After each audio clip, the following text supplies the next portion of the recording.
میرا خیال ہے کہ آپ سے یہ غلطی ہو گئی ہے۔ آپ کو اتنی عجلت میں منٹھار کو ابھی یہ کام سونپنا نہیں چاہیے تھا۔ نہ جانے جانو ماچی نے آپ کے گروہ کے کتنے لوگوں کو اب تک اپنا ہم خیال بنا لیا ہوگا۔ اگر جانو ماچی کو یہ بھنک بھی پڑ گئی کہ آپ کو اس پر شک ہو گیا ہے تو وہ محتاط ہو جائے گا۔ شینا کی بات پر خالقو چاچا کے چہرے پر یکایک سناٹا چھا گیا۔ تو نے ٹھیک کہا دھیے، خالقو چاچا نے سوچتے ہوئے کہا۔ منٹھار کے جانے کے بعد یہ بات میرے ذہن میں بھی آئی تھی، لیکن مجھے منٹھار کی چابک دستی اور ہوشیاری پر مکمل اعتماد ہے۔ اب دیکھتے ہیں وہ کیا کرتا ہے۔ خالقو چاچا شینا سے متاثر نظر آ رہا تھا۔ خود میں بھی شینا کی فراست کے قائل ہوئے بغیر نہ رہ سکی۔ اس اہم نکتے کی طرف توجہ دلانے پر نہ صرف میرے دل کی دھڑکنیں کسی ناگہانی اور اچانک وقوع پذیر ہونے والے خوفناک حالات کے تصور سے تیز ہونے لگی تھیں، بلکہ خود خالقو چاچا بھی بے چین سا دکھائی دینے لگا تھا۔ اس کے بعد جانے کیا ہوا کہ یکدم اپنی جگہ سے وہ اٹھ کھڑا ہوا۔ ہم دونوں نے قدرے چونک کر خالقو چاچا کی طرف دیکھا۔ میرا خیال ہے کہ مجھے منٹھار کے ساتھ ہونا چاہیے، ابھی اس نے اتنا ہی کہا تھا کہ دفتن جھوپڑی کی چوکھٹ پر جھولتا ہوا ٹاٹ کا پردہ ایک طرف سرکا کر منٹھار اندر آ گیا۔ اس کے چہرے پر پریشانی کے آثار واضح دکھائی دے رہے تھے۔ خیر تو ہے نا بابا، کیا ہوا؟ خالقو چاچا اسے دیکھ کر ٹھٹک گیا۔ سائیں، خیری تو نہیں ہے، وہ تشویشناک لہجے میں بولا۔ سردار سائیں، اس بدبخت نے اندر ہی اندر گروہ میں بڑی زبردست پھوٹ ڈال دی ہے۔ اس کمینے جانو نے گروہ کے آدھے سے زیادہ آدمیوں کو لالچ دے کر اپنے ساتھ ملا لیا ہے، اور تمہارے ساتھ ساتھ مجھ سمیت ان باقی ایماندار ساتھیوں کی جان کو بھی خطرہ لاحق ہو گیا ہے جو جانو ماچی کے بہکاوے میں نہیں آئے ہیں۔ تجھے ان سب باتوں کا اتنی جلدی کیسے پتہ چلا؟ خالقو چاچا کے ماتھے پر تفکرات کی موٹی موٹی لکیریں بن گئی تھیں۔ سائیں، تیرے کو تو پتہ ہی ہے کہ مجھے جانو ماچی پر پہلے ہی شبہ ہو گیا تھا کہ وہ گروہ میں اندر ہی اندر کوئی گڑبڑ پھیلانے کی کوشش کر رہا ہے، جس کی سب سے بڑی وجہ وہ اچانک کچھ کہتے کہتے رکا اور میری اور شینا کی طرف الجھی ہوئی نظروں سے دیکھنے لگا۔ ادھر شاید خالقو چاچا نے اس کی ہچکچاہٹ کا سبب بھانپ لیا تھا، اس لیے فوراً بولا، ارے بابا ادھر آ، یہاں بیٹھ آرام سے اور کھل کر ساری بات آرام سے بتا۔ ان دونوں کی فکر نہ کر تو، یہ دونوں میری دھیوں جیسی ہیں۔ تو جلدی سے بول بابا، وقت تھوڑا ہے میرے پاس۔ خالقو چاچا کے لہجے میں ایک عجیب سا ارتعاش تھا۔ خود میری رگوں میں لہو گرم ہونے لگا تھا اور شینا کی حالت بھی مجھ سے مختلف نہ تھی۔ منٹھار اور خالقو چاچا ہمارے سامنے ہی آلتی پالتی مار کر رلی پر بیٹھ گئے تو منٹھار نے اپنی ادھوری بات میں وہیں سے گرہ لگائی جہاں سے سلسلہ تکلم منقطع ہوا تھا۔ سائیں، تمہاری ہدایت پا کر جب میں اپنے قریبی ساتھیوں رحیمو، میرل اور اکو سے ملا تو یہ بات انہوں نے ہی مجھے خبردار کرتے ہوئے بتائی تھی۔ سردار سائیں، جب تم نے گروہ چھوڑنے کا فیصلہ کیا تھا تو ہم نے یہ بات اس دن سے ہی محسوس کر لی تھی کہ جانو کو تمہارے اس فیصلے پر سخت اعتراض تھا، جس کا اس نے کھل کر آگے اظہار بھی کیا تھا، لیکن تم نے صاف صاف کہہ ڈالا تھا کہ جسے تمہارا فیصلہ منظور نہیں وہ تمہارا ساتھ چھوڑ کر دوسرا راستہ اپنا سکتا ہے، مگر اس وقت چند ایک کے سوا کوئی بھی تمہارا ساتھ چھوڑنے پر تیار نہ ہوا تھا، کیونکہ گروہ میں تمہاری حیثیت صرف سردار ہی کی نہیں بلکہ باپ کی سی تھی، اور سب تمہارے اس فیصلے کو حکم کا درجہ دیتے تھے، مگر جانو نے بڑی مکاری کے ساتھ تمہیں اپنے فیصلے پر عمل کرنے سے روکے رکھا، اور اس کے لیے اس نے تمہیں یہ مشورہ بھی دیا کہ ابھی انتظامیہ یا پولیس سے عام معافی مانگنے کا یہ وقت مناسب نہیں ہوگا، کیونکہ اس وقت ہمارے خلاف دھڑا دھڑ کچے کے علاقے میں آپریشن کلین اپ کیا جا رہا تھا۔ حالات معمول پر آنے کے بہانے اس مکار نے تمہیں اس فیصلے کو عمل کرنے کے لیے اب تک روکے رکھا۔ جانو نے اس مہلت سے جلد سے جلد فائدہ اٹھا کر نہ صرف گروہ کے تمام ساتھیوں کے بلکہ اور دوسرے سنگی دھاڑیل سرداروں کو بھی تمہارے خلاف برگلانا شروع کر دیا۔ کہ تمہاری رضاکارانہ گرفتاری ان کے لیے بھی خطرناک ثابت ہو سکتی ہے، کیونکہ تم دوسرے دھاڑل گروہ کی کمین گاہوں سے واقف ہو اور پولیس تم سے اگلوا سکتی تھی۔ منٹھار اپنی طویل بات کرنے کے بعد خاموش ہو گیا۔ خالقو چاچا حیرانی سے بولا، مگر میں نے تو پھر بعد میں اپنا فیصلہ بدل لیا تھا۔ ہاؤ سائیں، یہ بھی ٹھیک ہے۔ جب جانو ماچی نے تم پر دوسرے ٹولوں کا دھاڑل سرداروں سے دباؤ ڈلوا کر تمہیں اپنا یہ فیصلہ بدلنے پر مجبور کر ڈالا تو در حقیقت اسے اپنے گروہ میں پھوٹ ڈالنے کا موقع ہاتھ آ گیا۔ مگر سائیں، تمہارا ارادہ بدلنے سے دوسروں کے دل تو صاف نہیں ہوئے تھے نا؟ دوسرے گروہ کے سرداروں کے دلوں میں گرہ پڑ گئی تھی، اور اس گرہ کو جانو ماچی نے ادھر کسی پر ظاہر ہونے نہیں دیا، حتیٰ کہ اس بدبخت نے رفتہ رفتہ گروہ کے تمام ساتھیوں کو اپنے ساتھ ملا لیا۔ منٹھار اتنا کہہ کر رکا تو اچانک مجھے یاد آیا کہ اس نے گروہ میں خالقو چاچا کے خلاف پروان چڑھنے والی بغاوت کو کسی لالچ کا ہی شاخسانہ قرار دیا تھا۔ وہ لالچ کیا تھا یہ ابھی مجھے معلوم نہ تھا۔ میں دل کی بے ترتیب ہوتی دھڑکنوں پر بمشکل قابو پائے ہوئے تھی۔ خالقو چاچا بدستور منٹھار کے چہرے پر نظریں گاڑے ہوئے تھا۔ سائیں، وہ لالچ راکاس مورتی کا ہے، وہی راکاس مورتی جس کا علم صرف تمہیں ہے، اور اس مورتی کو تم نے حکومت کے حوالے کر کے اپنی رضاکارانہ گرفتاری پیش کرنے کا فیصلہ کیا تھا۔ لیکن سردار سائیں، اب یہی مورتی غدار جانو تم سے حاصل کرنا چاہتا ہے۔ منٹھار نے بالآخر یہ بات بتا ہی دی۔ جھونپڑی کے محدود اور اعصاب شکن ماحول میں سناٹا چھا گیا۔ خالقو چاچا کا چہرہ دھواں دھواں ہو رہا تھا۔ اس کے سان و گمان میں بھی نہ تھا کہ بغاوت کا زہر اتنی خطرناک حد تک اس کے گروہ میں سرایت کر چکا تھا، اور وہ اب تک اس بات سے بے خبر ہی تھا۔ اس کی وجہ یہی رہی ہوگی کہ خالقو چاچا کو اپنے ساتھیوں پر کچھ زیادہ ہی بھروسہ تھا، لیکن شاید وہ یہ بات نہیں جانتا تھا کہ لالچ کے آگے خون کے رشتے تک بدل جاتے ہیں۔ اور پھر یہ تو سبھی ڈاکو تھے جن کی نظر میں دولت ہی سب کچھ ہوتی ہے۔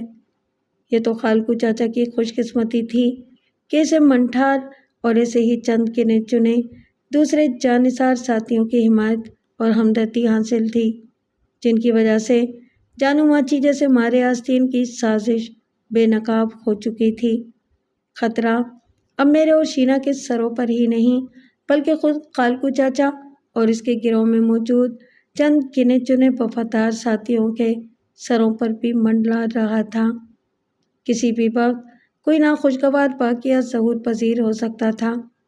خالقو چاچا کے منہ سے خود کو پولیس کے حوالے کرنے کا سن کر میں چونکی ضرور تھی، کیونکہ یہ حقیقت تھی کہ خالقو چاچا بنیادی طور پر ایک شریف انسان تھا، رہزنی اس کا پیشہ نہ تھا۔ وہ تو اس نے حالت سے مجبور ہو کر اس راہ کا انتخاب کیا تھا۔ ویسے یہ خوشائند بات تھی کہ وہ ایسی گناہ آلود زندگی چھوڑنا چاہتا تھا، لیکن مقام افسوس تھا کہ اسے چھٹکارا نہیں مل رہا تھا۔ منٹھار کی تفصیلی گفتگو سے یہی ظاہر ہوتا تھا کہ خالقو چاچا اگرچہ بعد میں اپنا فیصلہ بدلنے پر مجبور ہو گیا تھا، لیکن اب وہ نادیدہ خطرات میں گھر چکا تھا۔ راکاس مورتی والا معاملہ کس نوعیت کا حامل تھا، اس سے میں ابھی لا علم تھی۔ منٹھار کے سنسنی خیز انکشافات کے بعد خالقو چاچا کے چہرے پر سناٹا چھا گیا تھا۔ وہاں خوف کا شائبہ تک نہ تھا۔ ہاں، ایک پریشانی ضرور تھی۔ میں نے محسوس کیا خالقو چاچا کی آنکھوں کے گوشوں میں نمی کی چمک سی اتر آئی تھی۔ وہ اس وقت اندرونی طور پر شدید قسم کی شکست و ریخت کا شکار نظر آ رہا تھا۔ ایسے میں جانے کیوں مجھے اس پر ترس آنے لگا۔ اس نے اپنی کیفیت پر قابو پایا اور ایک طویل سانس لے کر زوردار ہمکاری بھری۔ اب اس کے چہرے پر پریشانی کی جگہ قہر و غضب اور جوش نے لے لی تھی۔ اس کی آنکھوں سے خیز و غضب کی چنگاریاں پھوٹنے لگی تھیں۔ اس نے گونجیلی آواز میں منٹھار کو مخاطب کیا، منٹھار، حاضر سائیں بیٹا۔